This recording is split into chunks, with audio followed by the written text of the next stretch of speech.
موت کیا چیز ہے؟ اس کے 200 جواب ہیں سائنس کی کتابوں میں.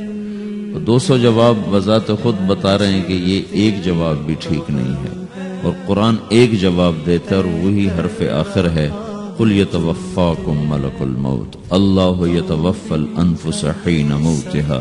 اللہ ہے جو تمہاری روحوں کو موت کے وقت کھینچ لیتا ہے، تمہارے جسم سے نکال لیتا ہے. موت کے وقت انسان دو کیفیت میں ہوتا ہے. کچھ لوگوں کی روح ایسے نکل رہی ہوتی ہے کہ ان کے رگ رگ میں وہ پھنس رہی ہوتی ہے. وَلَوْ تَرَى اِذْ يَتَوَفَّى الَّذِينَ كَفَرُوا الْمَلَائِكَةُ يَضْرِبُونَ وُجُوهَهُمْ وَأَدْبَارَهُمْ. کاش تم دیکھ سکتے وہ منظر جب اللہ کے فرشتے نافرمانوں کی روح کو نکال رہے ہوتے ہیں تو ان کے منہ پہ بھی مارتے ہیں، ان کی کمر پر بھی مارتے ہیں. اور اخرجوا انفسکم اليوم، نکالو آج اپنی روحوں اور جانوں، تم بچ نہیں سکتے ہو. وہ پیچھے ہٹنا چاہتے ہیں، رب ارجعون، مجھے واپس کر دے تھوڑی دیر کے لیے، لعلی اعمل صالحا، اب میں پورا ٹھیک مسلمان بن کے چلوں گا. اور حدیث پاک میں آتا ہے کہ ملک الموت اترتا ہے، اس کے ساتھ 4 فرشتے ہوتے ہیں. وہ 4 فرشتے آتے ہیں، اس کی پٹائی شروع کر دیتے ہیں. ابھی پرسوں یہ حدیث میں نے پڑھی ابن ماجہ میں کہ ملک الموت کہتا ہے ایتھا النفس الخبیثہ کانت فی الجسد الخبیث، اے خبیث روح جو خبیث جسم میں تھی، اخرج باہر آؤ. وہ واپس تو ہو نہیں سکتا، اپنے آپ کو روک تو سکتا نہیں. تو وہ حیران پریشان خوف زدہ، تو اس کے جواب میں اس کو ملک الموت کہتا ابشری بحمیم وغساق وآخر من شکلہ ازواج، تیار ہو جا خوفناک عذاب کے لیے اور کھولتے پانیوں کے لیے، کانٹے دار جھاڑیوں کے لیے، اور بے شمار عذاب کی شکلوں کے لیے. تو اس کی روح کو جب کھینچتے ہیں تو رگ رگ سے وہ کٹ کے نکلتی ہے، تو سارا وجود زیر و زبر ہوتا ہے. سکرات کا درد ساری دنیا کے دردوں پر حاوی ہے. جب اس کی روح نکلتی ہے اور اس کو لے کر آسمان پر چلتے ہیں تو دروازے پر پہنچتے ہیں تو اندر سے فرشتے پوچھتے ہیں کون ہے؟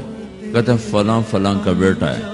کا نفس خبیثہ فی الجسد الخبیث، یہ تو وہی بدماش ہے جو بدماش جسم میں تھا، یہ وہ بدبخت روح ہے جو بدبخت جسم میں تھی. اس کے لیے آسمان کے دروازے نہیں کھل سکتے، اسے واپس کر دیا جائے. تو آسمان کے دروازے لا تفتح لهم ابواب السماء ولا يدخلون الجنة حتى يلج الجمل في سم الخياط، کہ ان کے لیے آسمان کے دروازے نہیں کھلیں گے اور ان کے لیے جنت کے دروازے نہیں کھلیں گے. پھر یہ وہاں سے نیچے گرائے جاتے ہیں جو اللہ کا قید خانہ ہے سجین. وما ادراک ما سجین کتاب مرقوم، وہ تمہیں خبر نہیں کہ وہ کیا خوفناک قید خانہ ہے جو اللہ تعالیٰ نے بنایا ہے، اسے وہاں دھکیل دیا جاتا ہے. پھر قیامت تک اس کے لیے انتظار کی گھڑیاں ہیں اور عذاب کی شدت ہے. جب کوئی نیک مرد عورت کے جانے کا وقت آتا ہے تو اس کے لیے بھی فرشتے آتے ہیں اور آ کر اس کو خوشخبری دیتے ہیں اور آ کر اس کو تسلی دیتے ہیں کہ آپ غم نہ کریں، پیچھے والے بھی آپ کو مل جائیں گے، آپ خوف نہ کریں، آگے ساری منزلیں آپ کے لیے آسان ہیں، آپ کے لیے جنت بھی تیار ہے، رب بھی مہربان ہے. اور حدیث پاک میں آتا ہے کہ ملک الموت اور 4 فرشتے آتے ہیں، وہ 4 فرشتے اس کو سہلاتے ہیں، دباتے ہیں کہ موت کا درد اسے محسوس نہ ہو. اور ملک الموت فرماتے ہیں ایتھا النفس الحمیدہ کانت فی الجسد الحمید اخرجی، اے نیک روح جو نیک جسم میں تھی باہر آؤ. کیا کرو؟ وَأَبْشِرِي بِرَوْحٍ وَرَيْحَانٍ وَرَبٍّ رَاضٍ عَنْكِ غَيْرِ غَضْبَانٍ، آپ کو بشارت ہو آپ کے لیے جنت تیار ہو چکی ہے اور وہاں کی ساری نعمتیں آپ کے لیے میسر ہو چکی ہیں اور اللہ آپ پہ راضی ہو چکا ہے اور اللہ آپ پہ خوش ہو چکا ہے. اس پر اس کی روح کو نکالا جاتا ہے. پھر سارے فرشتے اس کو استقبال کے ساتھ جو آسمان پر لے جاتے ہیں تو اندر سے پوچھتے ہیں کون ہے؟ کہ فلاں کا بیٹا، فلاں کی بیٹی. کہتے ہیں نفس حمیدہ فی جسد حمید، یہ تو نیک روح تھی جو نیک جسم میں تھی، مرحبا بہی.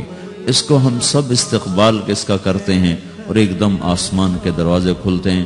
پھر وہ پہلا، دوسرا، تیسرا، چوتھا سارے آسمان پار کرتا ہوا اللہ پاک کے عرش کے نیچے کے جا کر، مرد ہے یا عورت، وہاں جا کر سجدے میں سر رکھتا ہے، اور اللہ تعالیٰ فرماتے ہیں ہاں اس نے ہمیں خوش کیا، ہم اسے خوش کریں گے، اور اس کو عافیت کے ساتھ وہاں آسمان میں، پہلے آسمان سے لے کر اللہ کے عرش تک یہ سب ویٹنگ روم بنے ہوئے ہیں، جہاں اللہ اپنے اپنے درجات کے مطابق جنت والوں کو ٹھہراتا ہے، اور وہ انتظار گاہ ہے، اور وقت ختم ہو جاتا ہے، لہذا انتظار کی جو تکلیف ہے وہ بھی ختم ہو جاتی ہے۔